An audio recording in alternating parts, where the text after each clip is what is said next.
encore pour le cours que nous allons dédier, sur Pirkei Avot, que nous allons dédier à la mémoire des personnes que nous venons de citer, et puis bien sûr pour la guérison de tous les malades dont les noms vont défiler, comme vous le verrez, et une pensée toujours pour nos amis soignants, partout là où ils sont, parce qu'ils font un travail formidable pour sauver des vies, que Dieu les protège et qu'il leur donne, et d'ailleurs je crois que c'est leur minute à eux, enfin, nous pensons à eux pendant toute la journée, et particulièrement à cet instant. Nous allons aussi dédier ce cours pour que Dieu aussi leur donne suffisamment de force pour continuer toujours à avancer et à soigner. Merci à toutes les personnes d'ailleurs de notre communauté, les soignants que nous avons. Je vois pas toutes les citer, mais merci à eux. Merci du fond du cœur pour le travail que vous accompagnez auprès de nos personnes, nos fidèles, auprès de tout le monde, tout simplement. Alors, le cours d'aujourd'hui,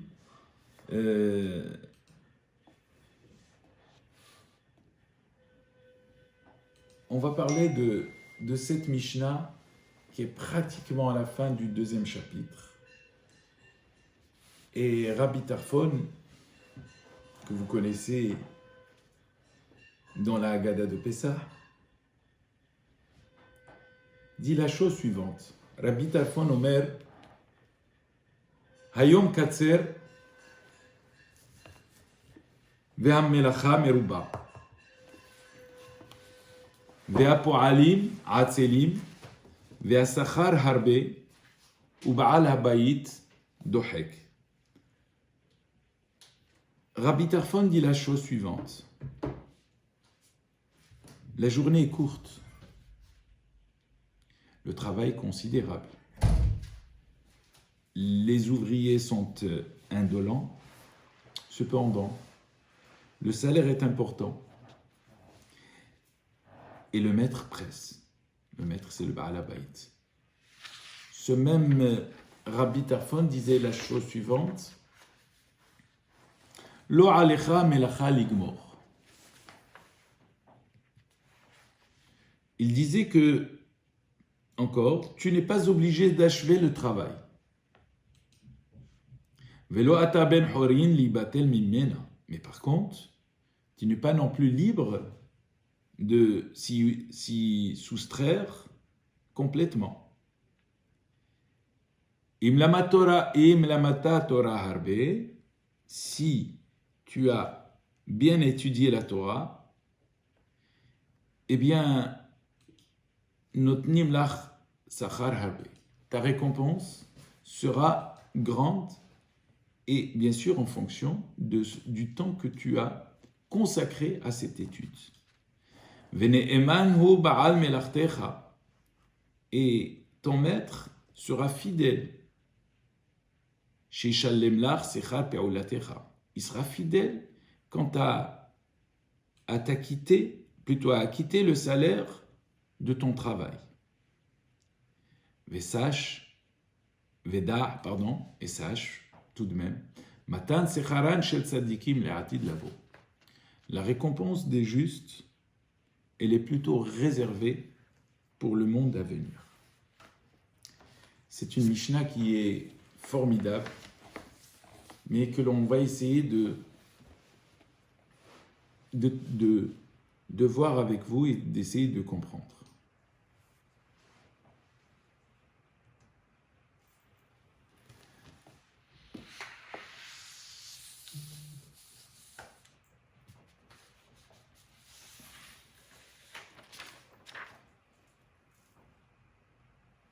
Rabbi Tarfon va nous parler un petit peu,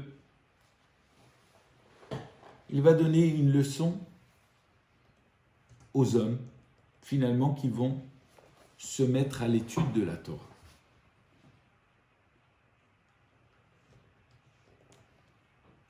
Il va en réalité s'adresser à 5 types de personnes qui étudient la Torah. Donc les 5 types de personnes qui étudient la Torah, il y a plusieurs groupes.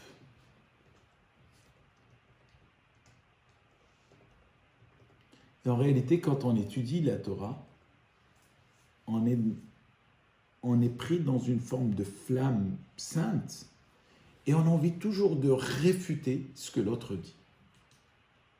C'est difficile quand on étudie la Torah.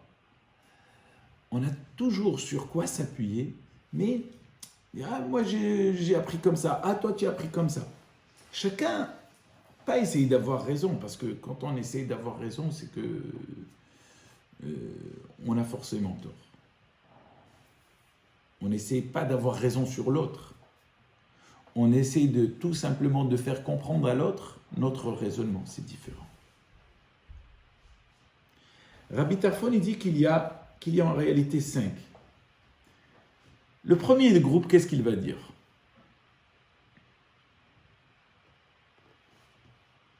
Premier groupe, rappelez-vous, Rabbi Tarfon a imagé cela comme des ouvriers, quelque part, comme un patron plutôt, un maître de maison, un employeur qui va dire « Attention, la journée est courte, le travail est fastidieux, les ouvriers sont paresseux. » Il y a tout cela qui va rentrer en ligne de compte. Et puis, il demande toujours une augmentation. Je sais pas, ça nous rappelle un petit peu la CGT, enfin, la force ouvrière, enfin, tout ce qui est syndiqué. Forcément, bien sûr, ils sont dans leur droit de défendre les ouvriers. Et puis, on est là, on est face à un employeur qui pousse. Le premier groupe, donc, il va dire, nous sommes jeunes finalement. On n'a pas de maison. On n'a aucune forme de revenu. Quelque part, nous dépendons encore presque de nos parents. Et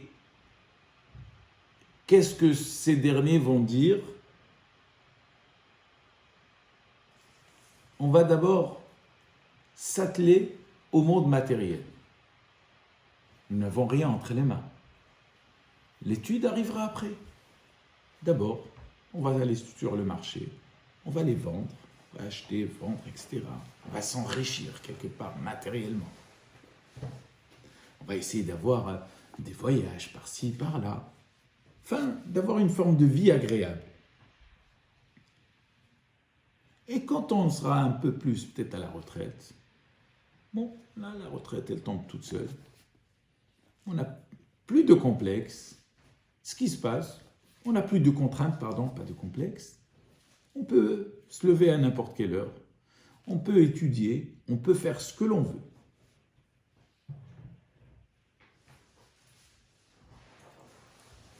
Eh bien, Rabbi Tarfon leur dit la chose suivante. La vie, la journée, c'est une forme, la vie est considérée, la vie d'un individu, c'est comme une journée. La journée est courte, elle est très courte. On ne sait pas ce que Dieu décide pour chacune ou chacun au nombre d'années qu'il doit vivre, il leur dit attention, la vie est courte.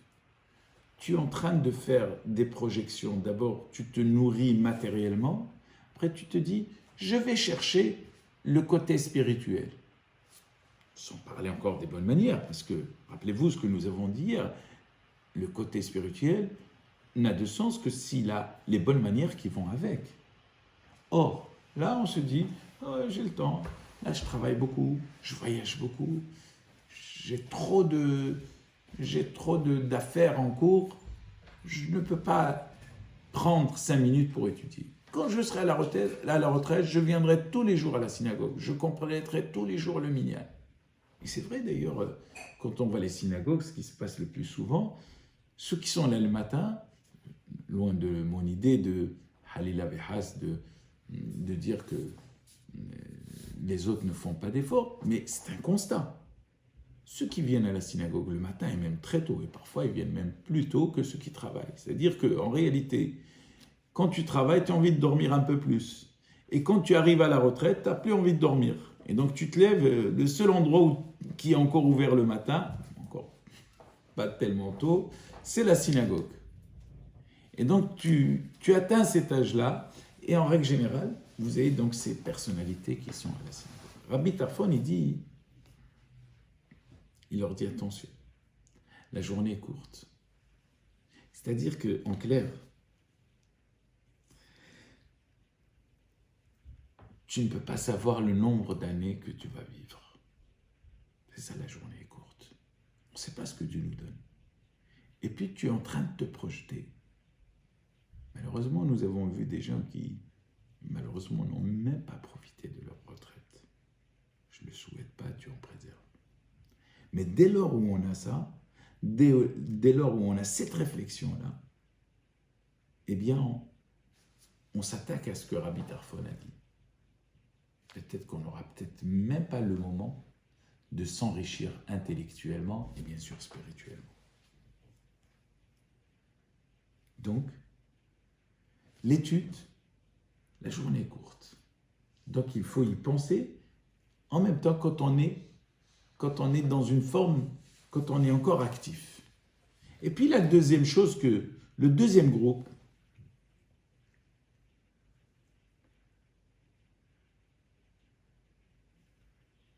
il pourrait répondre finalement qu'on pourrait apprendre la Torah à tout âge. Et c'est vrai. On peut apprendre la Torah à tout âge.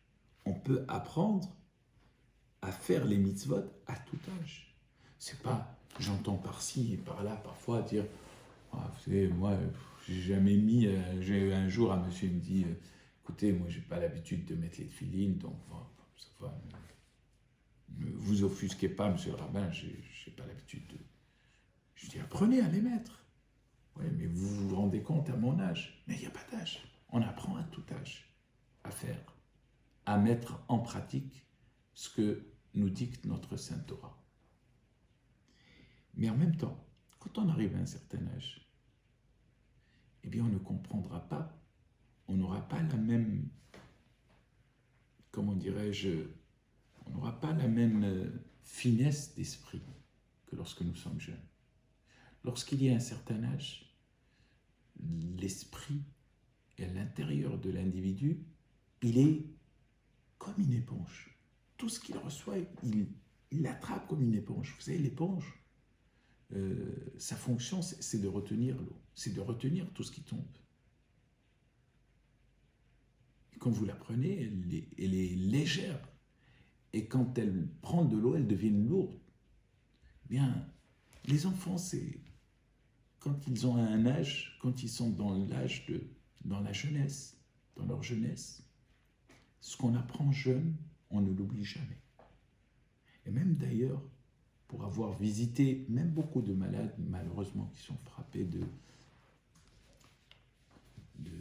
cette terrible maladie d'Alzheimer, eh bien, j'ai même eu le cas d'un monsieur, d'un jour, qui était complètement pauvre, alité, dont d'ailleurs je souhaite une fois chez Lema, à notre ami Yitzhak Vidal et à son épouse. Je vous assure, j'étais en larmes ce jour-là, parce que les textes de Tehillim qu'il avait appris tout petit, il ne les avait pas oubliés. Il commençait à les réciter. Il ne reconnaissait même plus sa femme, mais par contre, ces textes-là, il les récitait. Et par cœur, et sans faire aucune faute. Je peux même défier certaines personnes en leur donnant le livre et de les réciter, parfois faire des fautes. Mais là, sans aucune faute. Ça veut dire que ce que nous apprenons dans notre jeunesse n'est pas atteint dans notre vieillesse. Et quand on arrive à un certain âge, eh bien, on retient moins bien. Forcément, c'est normal. Donc, ça ne veut pas dire que c'est pas bien. Rabbi Tarfon dit, la journée est courte. Et ce que tu vas apprendre étant vieux, c'est-à-dire avancé dans l'âge, avec tout le respect que j'ai pour nos aînés, eh bien, ne sera pas comme celui lorsqu'on apprend, lorsqu'on est jeune. Tu pourras passer des nuits, des jours et nuits, et tu te rappelleras jamais de ce que tu as vu la veille. Et enfin, il y a un troisième groupe de gens, donc toujours selon la traduction de Hayom Katser, Melacha Meruba, etc., dans cette Mishnah. Le troisième groupe, c'est Veha Po'alim Hatzeli. On va voir que les ouvriers, nous avons dit qu'ils sont paresseux.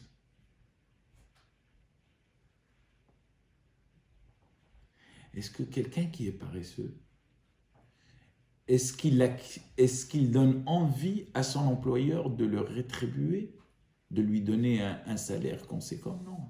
Quand il voit qu'il ne fournit rien, il n'a pas envie de le payer du tout, même sur ce qu'il a fait. Parce que ce qu'il a fait, il l'a fait. Mais lorsqu'il est dans la paresse, tout ce qu'il a fait, il le casse par son comportement.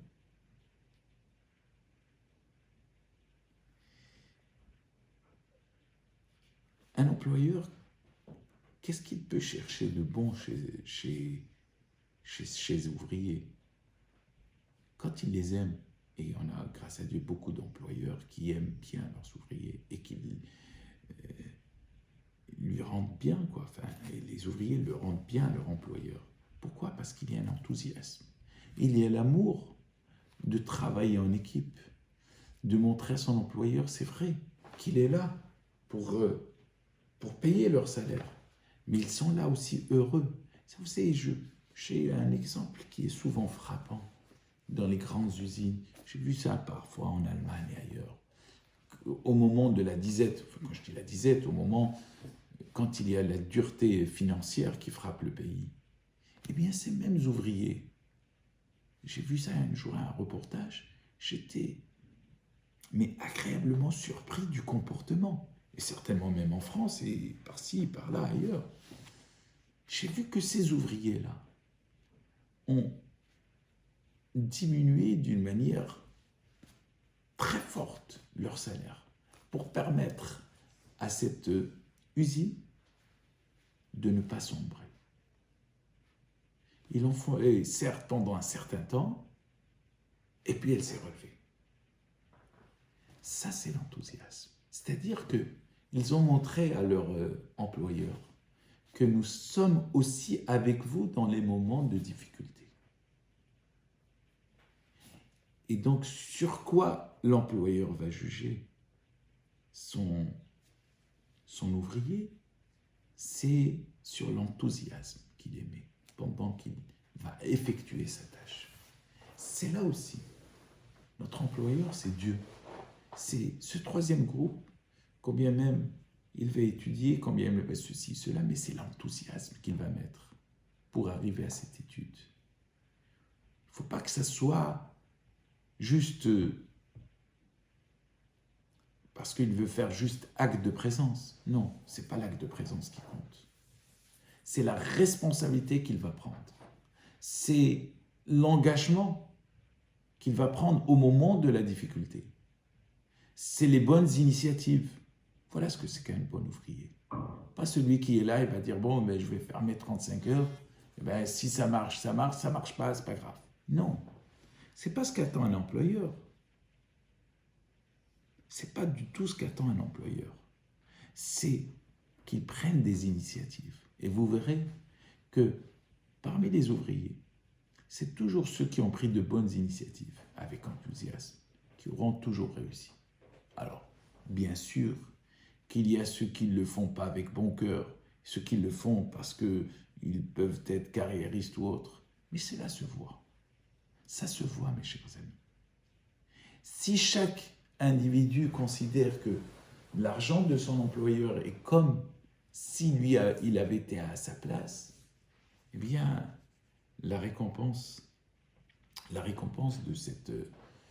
de ce travail-là, eh bien, il est en fonction de l'enthousiasme et de l'effort qui est fourni.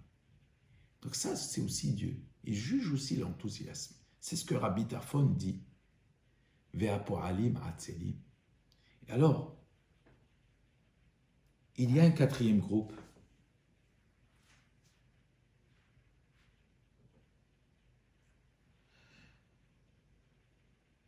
qui dit Asachar Arbe, c'est-à-dire qu'ils veulent avoir une vie assez agréable matériellement.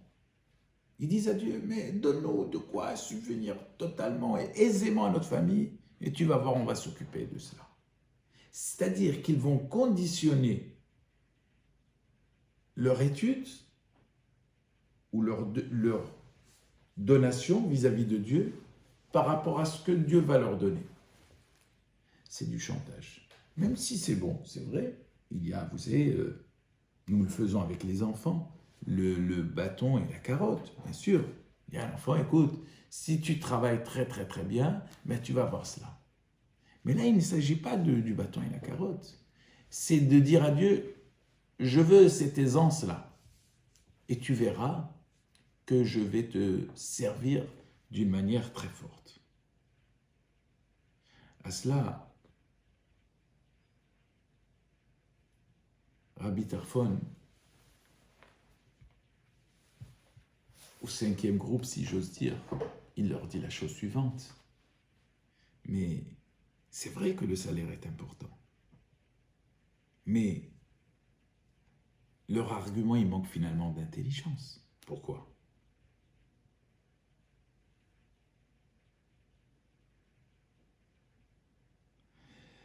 Parce que tout simplement, s'ils ont suffisamment à manger, s'ils ont ce qu'il faut, pourquoi voulez-vous qu'ils prient Dieu ? Qui prie Dieu ? C'est celui qui est dans la détresse. Tefila le Hani qui est Ratov. Qui ? C'est le Hani. Même si on a traduit le Hani par un autre mot, par le demandeur, si j'ose dire.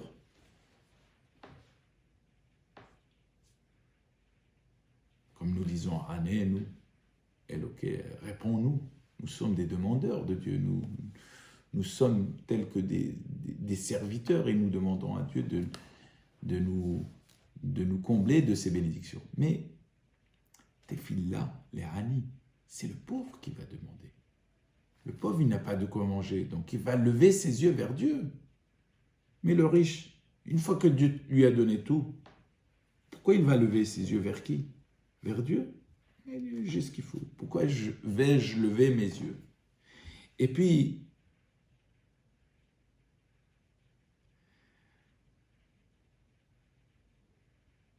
en même temps,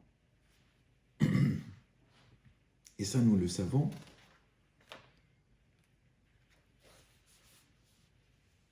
dans ce cinquième groupe,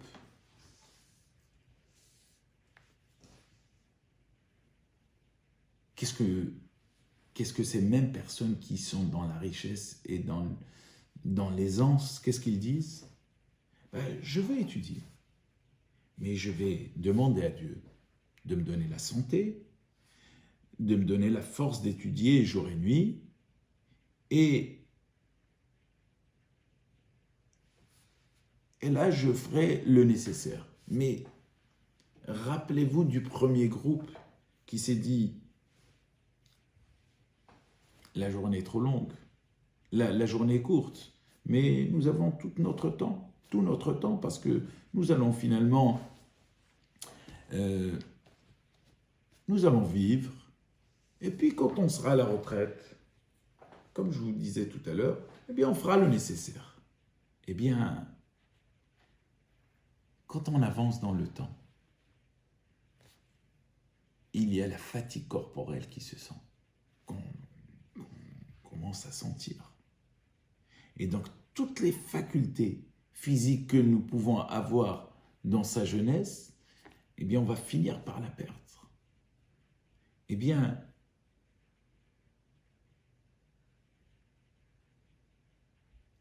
lorsque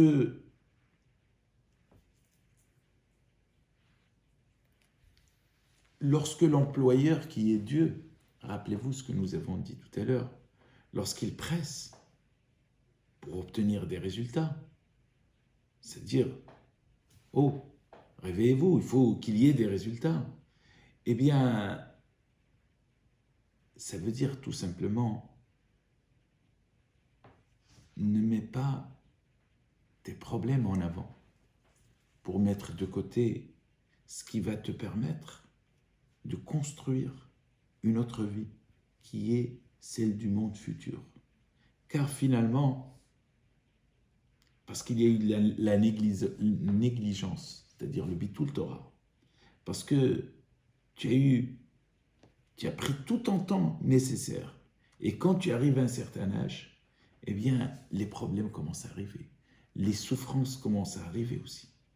Et dans ce cas-là, ton corps commence à t'abandonner. Vous savez, il y a un texte formidable que nous lisons le jour de Kippour, qui s'appelle Ben Adama. Ben Adama que nous lisons à Moussaf, après Moussaf de Kippour. C'est en règle générale, après Moussaf, les gens sortent un petit peu, et c'est dommage. Enfin, c'est pas dommage parce qu'ils sont fatigués aussi. Il y a ce qu'on appelle ces pismonymes, ces chants, juste avant l'office de Mincha. Et il y a un Ben Adama là-bas, où il relativise, où il met en relation plutôt, tout le nombre en passant depuis l'âge de 5 ans jusqu'à 100 ans. Et on nous dit la chose suivante. Quand on arrive à un certain âge, quand on arrive à 40 ans, on est dans une forme de force. On croit que l'on a envie d'acquérir l'ensemble du monde. Et puis, quand on arrive vers la cinquantaine, on commence à s'affaiblir. Et on peut commencer à donner des conseils. Parce que on sait ce que nous avons fait tout au long de notre vie, et on sait parfois les erreurs qu'on a pu commettre, et on a envie de partager avec les autres pour que ces derniers ne fassent pas la même chose. Ici, Rabbi Tarfon dit la même chose. Il dit que quand on arrive même à un certain âge, d'ailleurs il est marqué là-bas, quand une personne arrive à 100 ans, il est considéré comme mort. Qu'est-ce que cela veut dire? C'est-à-dire, est-ce qu'on parle d'une mort cérébrale ou d'une mort spirituelle? En réalité, quand une personne arrive à cet âge-là, il n'a plus d'influence négative sur lui, c'est-à-dire le mauvais penchant, il ne l'a plus. Il va lui dire, allez, lève-toi, va faire ceci ou cela. C'est fini. Il a tellement usé que maintenant il s'est dit, ça y est, j'ai fini mon travail sur lui. Mais c'est ce qui arrive. Quand on arrive à un certain âge, le mauvais penchant n'a presque plus d'influence sur nous. Pourquoi? Parce qu'il sait qu'il y a des choses qu'on ne peut plus faire, qu'on n'est plus en âge de faire, qu'on n'est plus capable de faire. Alors c'est sûr que devant Dieu, le fait de revenir vers lui est aussi important, même ne serait-ce qu'un jour. Il y a un texte qui dit, mais reviens ne serait-ce que même un jour avant ta mort. Alors on se pose la question, est-ce qu'on peut revenir, est-ce qu'on connaît le jour de sa mort? On ne connaît pas le jour de sa mort. Mais en réalité, ça veut dire que une forme de prise de conscience, une remise en question doit être accomplie tous les jours. C'est ça lorsqu'il dit « Veshuv yom echad lifni mitatecha » et reviens ne serait-ce que même un jour avant ta mort. C'est-à-dire c'est tous les jours en réalité. On doit se considérer comme hasbi shalom, le lendemain peut-être qu'on n'est plus de ce monde. Et on doit se poser les bonnes questions. Et voilà pourquoi Rabbi Tarfon il dit que on ne peut pas repoussé. Tout ça à l'image d'un travail matériel. Mais tout ce que nous faisons dans cette vie matérielle, eh bien, on doit aussi le consacrer à la vie spirituelle. Car la vie matérielle, elle nous donne accès à ce monde-là. Alors que la vie spirituelle, elle nous donne non seulement accès à ce monde et au monde futur. Et c'est ce qu'il dit, Veda, chez Matan Secharam Shel Tzadikim, la Atid Lavo. Car la récompense des justes, elle est pour le monde à venir. C'est-à-dire que notre passage, finalement, ce monde, nous permet uniquement d'y passer. La Neshama que nous recevons, qui elle émane du Très-Haut, elle va encore mieux briller lorsqu'elle s'associe à la partie corporelle, c'est-à-dire aux humains. Nous portons en nous une part de Dieu qui n'est pas visible. Pardon, de la même manière que Dieu n'est pas visible, eh bien Dieu qui est en nous, c'est-à-dire cette Neshama, n'est pas visible. C'est la Neshama, souvent on la traduit, c'est quelque chose qu'on ressent intérieurement. Eh bien cette sensation que nous avons dans la Neshama, qui s'associe au corps, elle s'associe au corps tout simplement pour l'élever. Parce que une fois qu'elle doit quitter ce corps, elle repart vers son Créateur. Et finalement, quand elle repart vers son Créateur, Dieu lui demande des comptes. Dieu lui demande, qu'as-tu fait dans ce monde-là? Rappelez-vous le monde matériel et le monde spirituel. Bien l'image. Est-ce que quand tu as été jeune, tu as fait le nécessaire pour avancer? Est-ce que tu as pris le temps nécessaire pour avancer? Et c'est tout cela, mes chers amis, que Rabbi Tarfon nous donne, ces 5 types de groupes-là. Ces 5 types de groupes qui sont ici. Et il dit à la fin,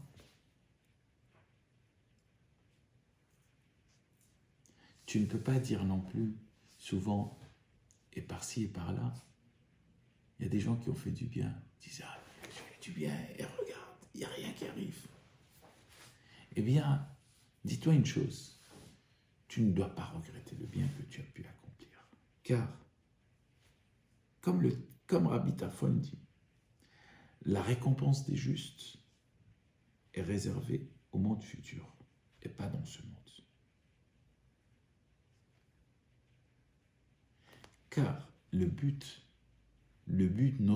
à nous, c'est d'élever avec nous, d'élever par la Neshama, d'élever la partie corporelle et la faire, et lui donner une place parmi les saints.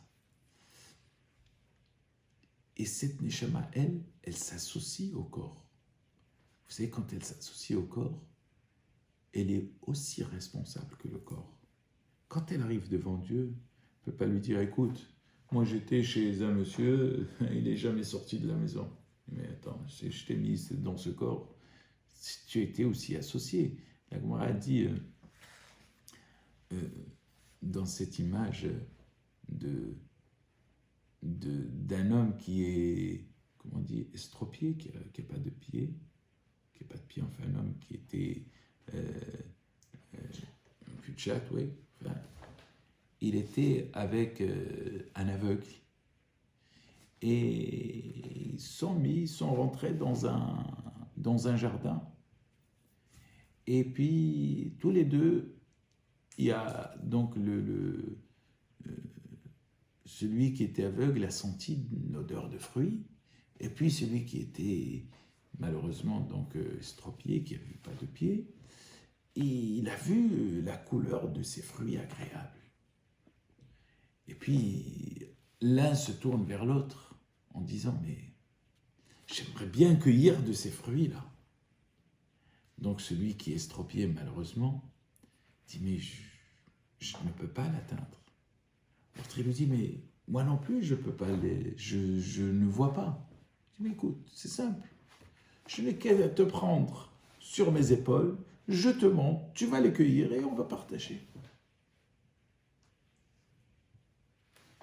Quand arrive le jugement, quand le maître de maison les attrape tous les deux, qui est responsable? On ne va pas dire c'est celui qui a cueilli le fruit qui est responsable. Finalement, après tout, c'est celui qui a cueilli. Mais celui qui a cueilli a été aidé par celui qui a pu le porter. Même s'il n'a pas vu le fruit en réalité, mais il l'a aidé. Il l'a aidé à cueillir ce fruit. Les fruits, ce sont le fruit de l'interdit, si j'ose dire. Ce sont les mauvaises actions. Quand la neshama est à l'intérieur du corps, elle ne peut pas se soustraire et dire à Dieu, moi tu m'as envoyé chez quelqu'un, Leicester, qui était radin, qui sortait jamais rien. Non, ça ne marche pas. Je t'ai mis à l'intérieur, je t'ai envoyé, tu es une lumière. Tu es une lumière qui émane de moi. C'est à toi de l'éclairer. Ou le corps non plus ne peut pas dire à Dieu, ah oui, tu m'as envoyé une neshama un petit peu vieillotte. Non, ça ne marche pas.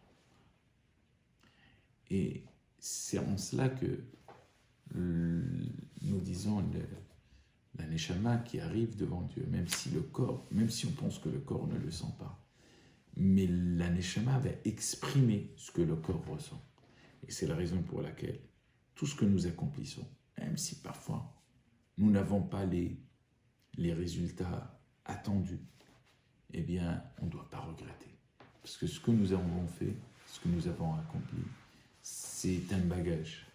C'est une forme de derrière de chemin, de faciliter ce chemin qui va nous mener vers Ezrat Hashem jusqu'à la venue du Mashiach Tzidkenu avec tous les tzadikim. Et une pensée, bien sûr, pour toutes les personnes que nous venons de citer. Et une pensée pour Madame, Monsieur d'abord Bernard Gian et Madame Perlette Johar Ponce et David Ayash et Moshe Zaraya, David Eliyahu Ben Avraham Arous et toutes les autres personnes que nous venons de citer, et Madame aussi René Benisti, Hamer et René Sultana Benouda et toutes les autres personnes aussi, Hamer Amen, et pour la guérison totale de nos malades, et aussi bien sûr à la mémoire de René Charles Shalom Ben Tata, Wigam Moshe Zaraya, et Shaoul Ben Shlomo Shuraki, et à la mémoire de tous les Niftarim. Voilà mes chers amis, nous allons, avant de commencer Arvit,